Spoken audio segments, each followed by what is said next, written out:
Here we got a 56 Ford F100 pickup truck, tilt-up hood.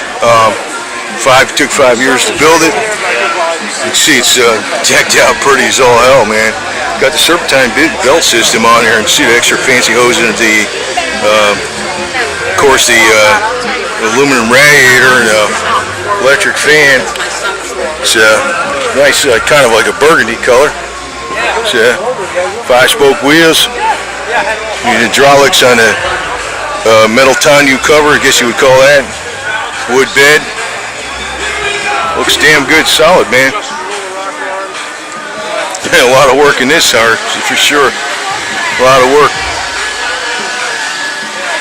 You notice how this is too. It's got it drains, I guess.